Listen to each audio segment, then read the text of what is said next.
Hello everyone, Minky here with the next Minky Mondays video, and it's another Yu-Gi-Oh one this time.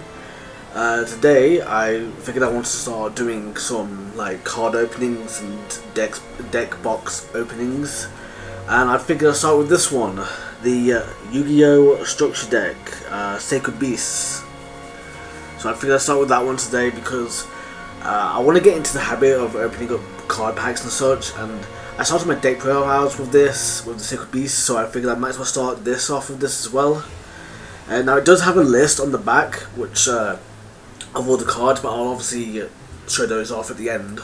I'll show off the deck list at the end that it provides for you on the back. But for now, let's get on with this deck opening.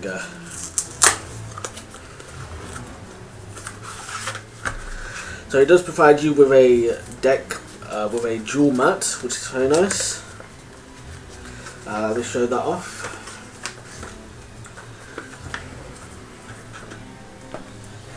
Yeah, this isn't going to come out too well on the camera, so I'll take a picture of this as well and show you there. Let's actually get the actual deck out as well. It does have tips and such on the back as well on specifically how to play the Sacred Beasts. So I guess I'll take a picture of that as well. But for now, we've got to get to the really annoying part, which is opening the actual deck up, because it's in this really bad plastic, and I'm not exactly a fan of it.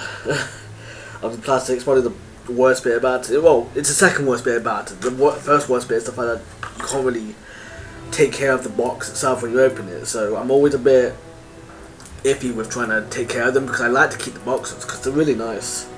But you know, I remember like all the way back when we used to have there used to be little sticker things, if you will, that held the deck box together, if you will, and you know, when you bought the deck box, you would be able to just take those off, and then you've got the deck box proper. I still got at least one or two of those as well, so maybe well, I should still have at least one or two of those anyway, so I should be able to show those off one day. But you know, so yeah, this is really annoying. Yeah, I've not exactly got the nails for it, and I cringe at the idea of having good nails for it, because you know, it's fingernails and it's weird. So I might be here a while. Oh, here we go. I actually got in now.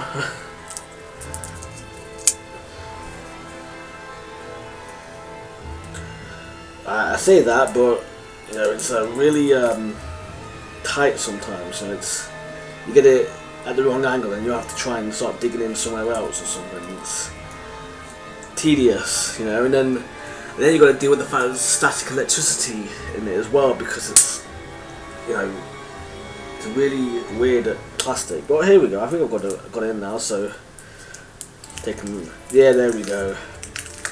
All right. There we go, we are finally here. We are finally in. So,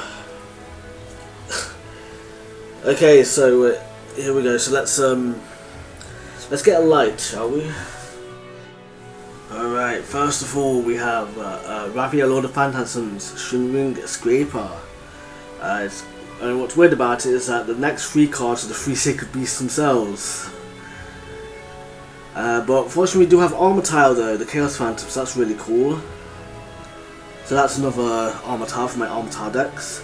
And then we've got Cerulean Skyfire and Hyperblaze, which is a bit weird because surely this guy should be with the 3, because Shimmering Scraper is the anime name, just like Hyperblaze and Cerulean Skyfire for the other 2. We also have Dimension Fusion Destruction, which is the polymerization for this deck. I was about to say it's not called the polymerization or fusion, but it is called fusion, so never mind. Chaos Core. So that's a nice card. I'm not going to go over these like my normal decks. I'm going to try and speed run through these a little bit, simply because it's I kind of make my other videos a bit too long anyway. But those are a bit more personal to me anyway. I guess Sacred Beast is a little bit to me anyway, but it's not really you know, because the source is forgotten or whatever. But you know, Phantom of Chaos, nice. Phantom Skyblaster. There is actually another Skyblaster monster in the game, which is affected by this effect. Because it has an effect to say like you get like certain you get to deal damage for each Skyblaster monster you control. And there's another Skyblaster monster which does fall under that effect, even though there's only 2. Which is weird because, as well, Shimmering Scraper should technically be a scrap monster because of the term scraper, even though it's not scrap, but it's still spelled scrap. But apparently it's not, because that's not the Japanese name, so I'm not sure about that. Grave Squirmer, Mad Reloader, some of these are cards basically used by the characters in the GX anime. Rainbow Dart Dragon, funnily enough, you never really saw Rainbow Dart Dragon and the yellow one together, Hammer and World of Strike and Thunder together, because you'd think they would work together, given that the crystal cards become spell cards. Tragodia, nice. It's a manga card, so it's a bit weird. Oh hey, Kaiju.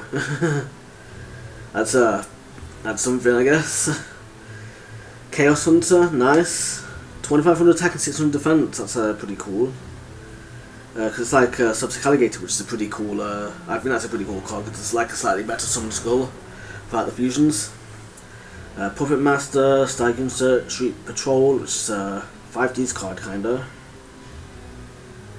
And it brings out more fiends, so that's cool. Burning Abyss. Yeah, Burning Abyss, an archetype that requires you to control only Burning Abyss monsters. If you control a monster, it's not a Burning Abyss monster. I'm not going to go into it because it's but yeah, it's basically if you control a non-Burning Abyss monster, it gets destroyed. So, Fabled Cerberus, that's pretty cool. Danger Shopper Capua. I've not really played the Dangers, but maybe I should look into them. Opening of the Spirit Gates, nice card there. Fallen Paradise. This is a good card because I know it draws you more cards. You can only use this effect, it's only a hard one return for this draw to a card effect though. Phantasmal Martyrs. This is a really weird card because it sets up to summon Raphael, but then it requires you to discard your hand anyway, so it's like you can't even use it. Spell Chronicle, I've gone over that before about how it doesn't destroy itself once you're done with it. Set Rotation, that's a bit... I mean, I guess it makes sense considering there's like multiple field spells in this deck, so you might want to have both active. Is there not? Oh, yeah, there is. Man the Band Creator. I guess that's one card, and it's a card that I use in a lot of my Secret Beast decks, and it's certainly something. And I guess it benefits your opponent as well. So, and it is one of the ones that actually targets. It affects both players, so it's really nice there. 1 for 1. That's a really cool card, I think. The Beginning of the End. It's a funny one, this is. If you have 7 or more Dark Monsters in your graveyard, banish 5 Dark Monsters from your graveyard, draw 3 cards. So, that's cool. Part of Desires, that's certainly something. Owner's Seal, return control of all monsters on the field to owners, and I think we all know what that kind of reference is, right? Maybe not, but I know, I have an idea anyway. Third Barrier, Swords of Concealing Light, MST, Awakening the Sacred Beasts. Escape from the Dark Dimension. Target one of your banished Dark Monsters and special summon it. I don't think you can summon Raphael, can you? No. I don't think you can really summon Raphael or anything like that. Shape Sister, Imperial Custom. That's good for your Uriah. Mistake. Mad Play can add cards from to hand except by drawing them. So it doesn't negate Part of Greed. That's really cool.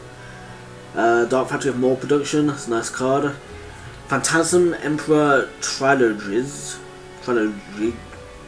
something. 3 level 10 monsters, so technically you can use all the Phantasm monsters. And this is the Arc V manga card I was on about before, how this is like, I think I mentioned before, but, you know. Tokens, so you got the Martyr token and the Raphael token. And then you've got the extra cards, the extra little bits at the end. So, you know, it's a nice little deck. I might see about dueling with this deck at some point, you know, as the actual deck, but the only problem is that we don't actually have the actual other fusion monster. We have Armor Tile, and we have the Arc V one, but we don't have the retrain of the Armor Tile, which is really a shame because Obviously, it would have been nice to have all three in the deck, but you know, that's something I want to do. I want to see about doing duels and such with these decks, because that would be pretty cool as well. Because like I know other YouTubers do it, or I know at least one other YouTuber that does it, but I haven't seen too many of like ones that I would love to see, if you will. And maybe I just don't watch enough, so maybe I should look into that. But I'd love to try out some myself as well. You know, if I can see about doing that somehow, I will. But yeah, this is my first card opening, if you will. I figured I'd show off, like I said, I figured I'd show off Sacred Beasts first because I started that with the deck profiles, and yeah, I'm gonna do more of this in the Minky Mondays series, but if I should make it its own series, let me know and I will do its own series, if you will. For, you know, because I've got some card packs I want to do as well and such, and you know, I just thought I'd experiment at least with this first one and such, and yeah. So let me know what you think, and if I should do its own separate series and whatnot, and such, and yeah, we'll see where that takes us. Alright, thank you for watching, and I hope you have a very minky day.